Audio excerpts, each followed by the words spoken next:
നേരെ നമ്മുടെ നെറ്റിയിൽ ഇങ്ങനെ തൊട്ട് ഭ്രൂമതി തൊട്ടിട്ട് ഒരാളുടെ നേരെ നോക്കിക്കഴിഞ്ഞാൽ നമുക്കെതിരായിട്ട് അയാളൊന്നും പറയില്ല, ചെയ്യില്ല എന്നാണ് അതിൻ്റെ രീതി. ഓം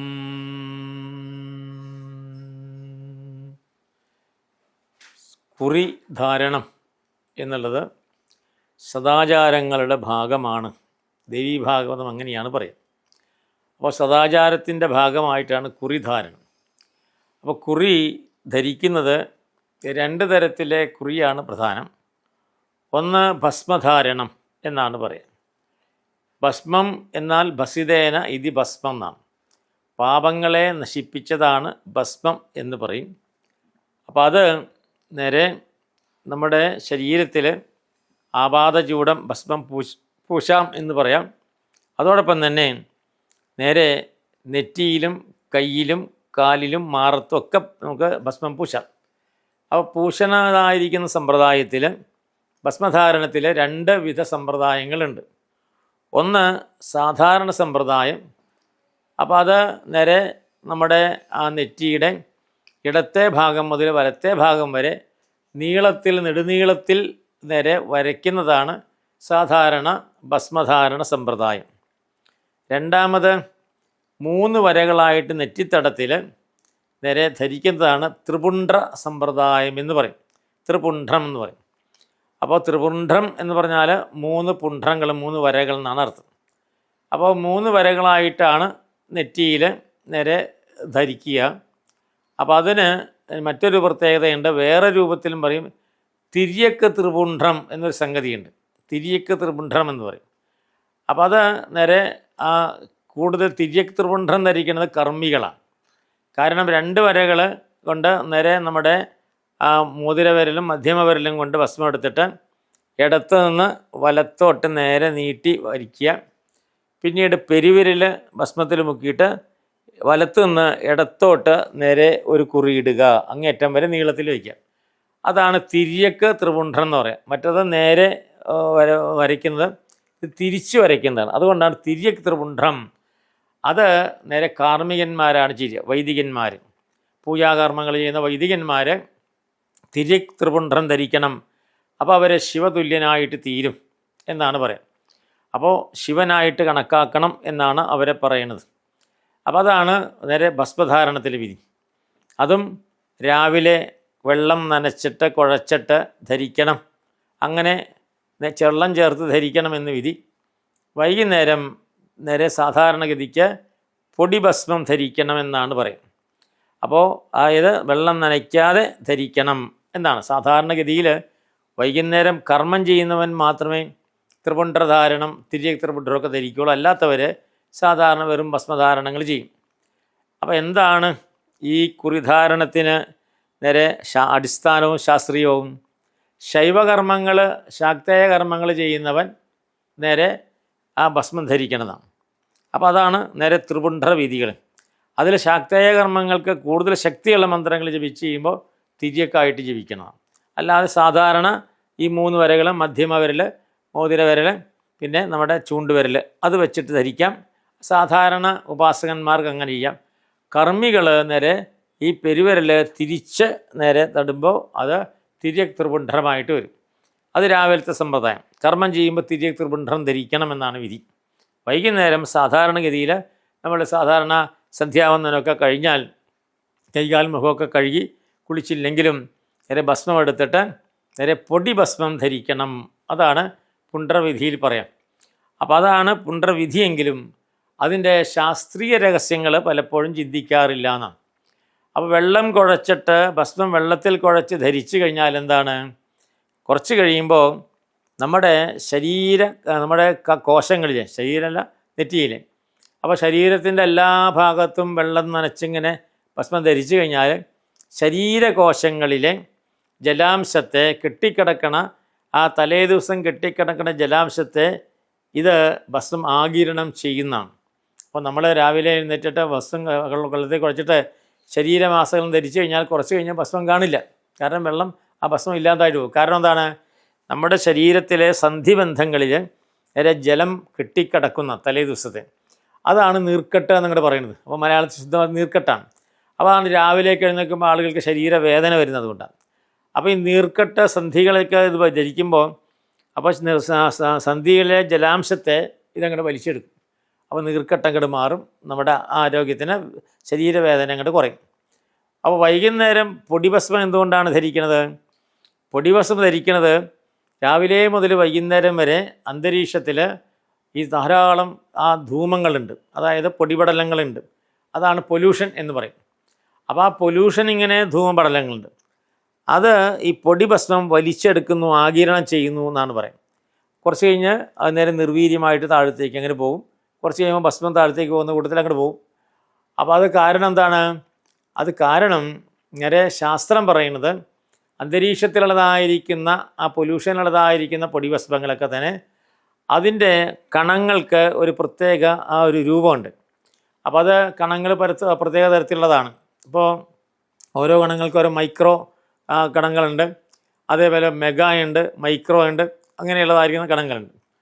അപ്പോൾ അതേപോലെ നമ്മുടെ പൊടിഭസ്മത്തിനും ഒരു പ്രത്യേക കണങ്ങളുടെ ഒരു ശൈലിയുണ്ട്. അപ്പോൾ പൊടിഭസ്മത്തിന് ഉള്ളതായിരിക്കുന്ന കണങ്ങൾക്ക് ഒരു പ്രത്യേക ആകൃതിയുണ്ട്, അതേപോലെ ഒരു വലിപ്പമുണ്ട്. ഇത് നേരെ അതിനെ ഇങ്ങനെ വലിച്ചെടുക്കുന്നു എന്നാണ് പറയുന്നത്. അപ്പോൾ അങ്ങനെ വലിച്ചെടുക്കുമ്പോഴാണ് അത് നേരെ സാധാരണഗതിയിൽ രസതന്ത്രത്തിൽ നേരെ പറയുന്നതാണ്. ഇപ്പോൾ നമ്മുടെ വലിയതായിരിക്കുന്ന പണ്ട് കാലത്തെ പുകക്കുഴലൊക്കെ തന്നെ നേരെ ശുദ്ധീകരിക്കാൻ എന്ത് ചെയ്യും? അതിന് തത്തുല്യമായിരിക്കുന്ന ആ ഒരു കണങ്ങളെ നേരെ ഉൽപ്പാദിപ്പിച്ചു കഴിഞ്ഞാൽ മറ്റേ പുകപടലങ്ങൾ താഴേക്ക് ഊർന്ന് വീഴും.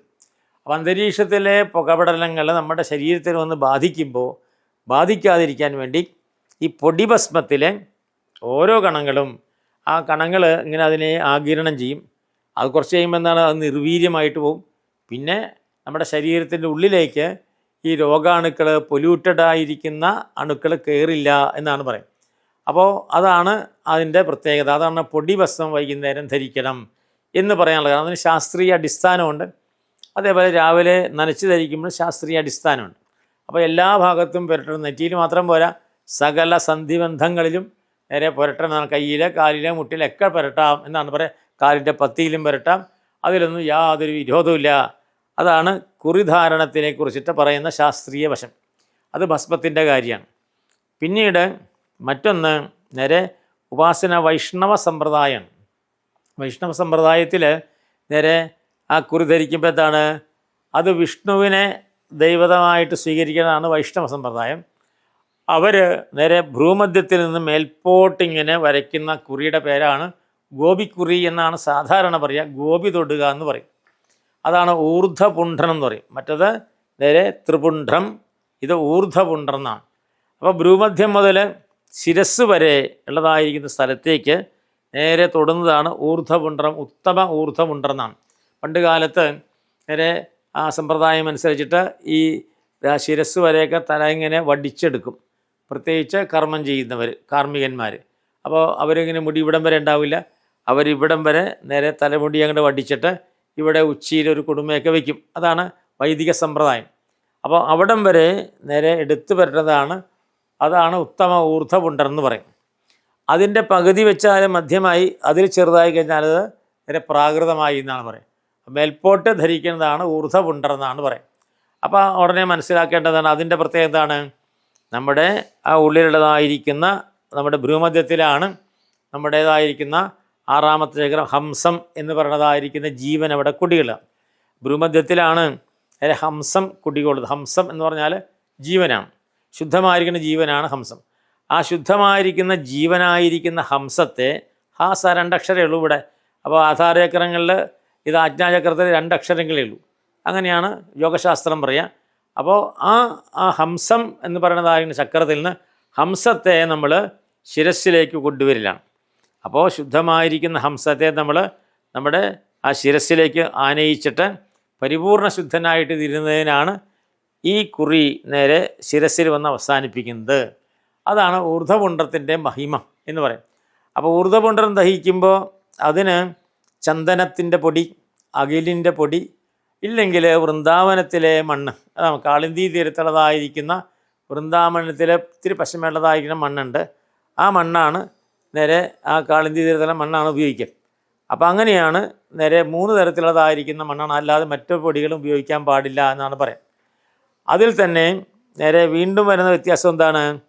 വീണ്ടും വരുന്ന വ്യത്യാസം ഈ വൈഷ്ണവ സമ്പ്രദായത്തിൽ 2 വിഭാഗങ്ങളുണ്ട് എന്നുള്ളതാണ്.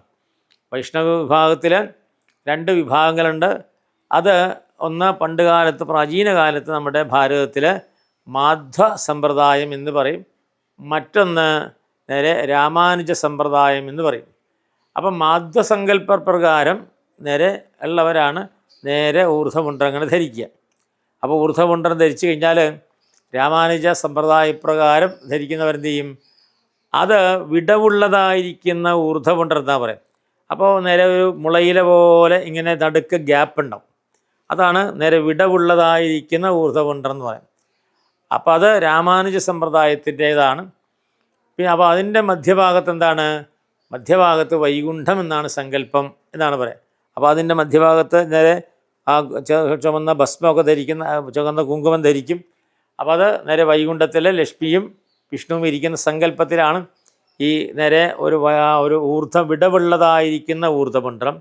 അപ്പോൾ അതിങ്ങനെ ഒരു ആകൃതിയിൽ ഉണ്ടാവും. നടുക്ക് ഗ്യാപ്പാണ്, അത് വൈകുണ്ഠമാണ്. അവിടെ ലക്ഷ്മി സമേതനായിട്ട് വിഷ്ണു ഇരിക്കുന്നു.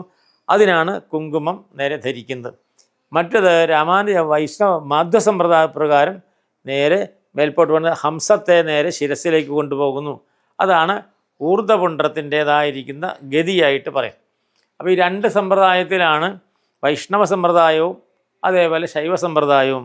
അതിലാണ് ഈ കുറിഭേദങ്ങൾ എന്നുള്ളതാണ്.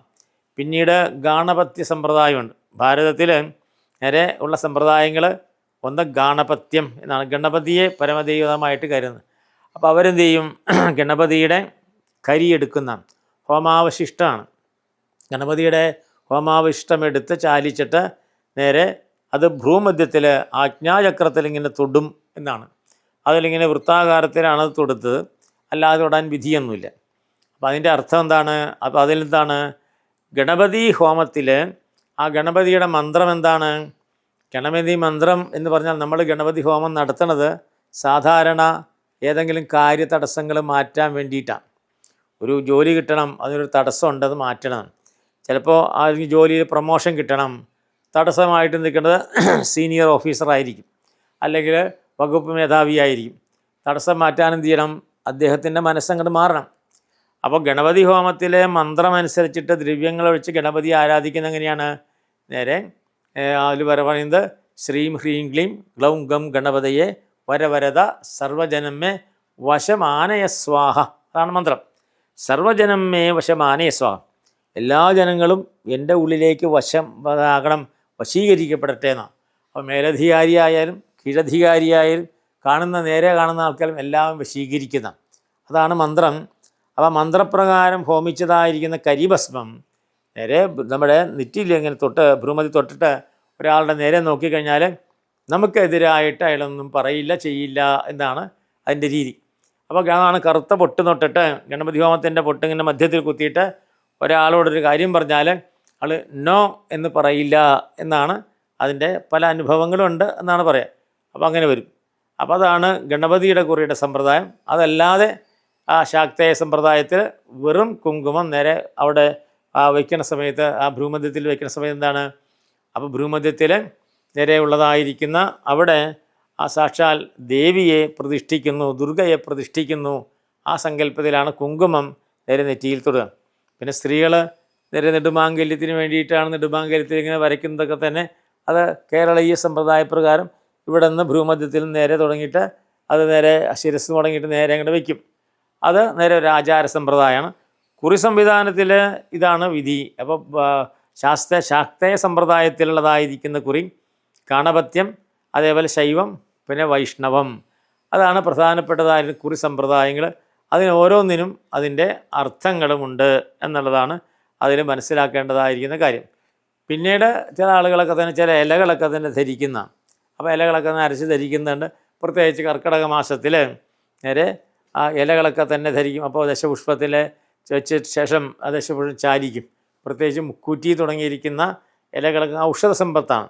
അതുകൊണ്ടാണ് മുക്കൂറ്റിയൊക്കെ ചാലിച്ചിട്ട് നേരെ നെറ്റിയിൽ തൊട്ട് കഴിഞ്ഞാൽ രോഗങ്ങൾ വരില്ല എന്നുള്ളതായിരിക്കുന്ന സങ്കല്പം വരുന്നത് ആ ഒരു കാരണം കൊണ്ടാണ്.